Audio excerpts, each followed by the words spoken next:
Welterweight contender Carson Jones. Carson, your big fight's coming up a few weeks away. Lee Purdy in the United Kingdom. How do you feel about going back? I love the UK.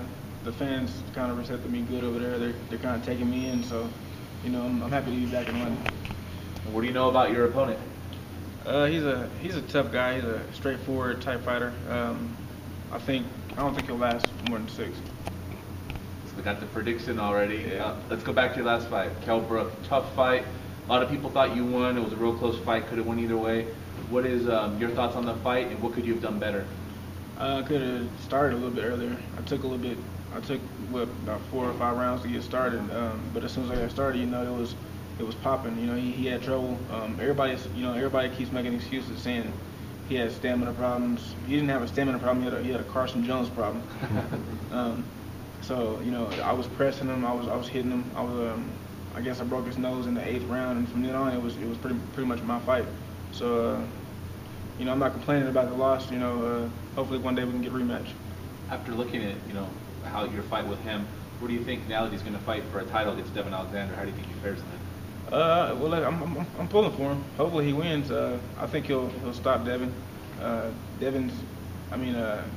Kell is very accurate.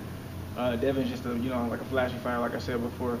I think he'll end up stopping him though. And Devon, he has fought the better kind of competition than Brook. Outside of you, Brook hasn't fought. Devon's fought guys like the Maidanas, the Rangos. Do you think the edge and experience is going to help him in a fight with Brook? I don't think so, because he's fought those guys, but you can make an argument that he's lost some of those fights. Say for instance, who's the Argentinian he fought?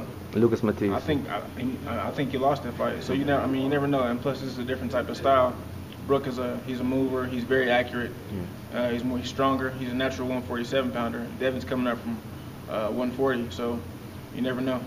And what is it like training with Abel Sanchez? Could you tell me about your history with him? The best trainer I've had. I learned a lot.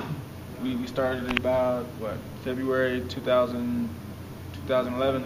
Yeah. And he's teaching me everything, and I've been sparring with other guys he has here, Gennady Golovkin, who's a monster. Other guys, but it's a real good experience working with Abel, and I think I'm gonna finish my career with Abel. What is it like sparring with Golovkin? People say he's a tremendous puncher, middleweight champ. Scary. I mean, it's good work, but he's a monster.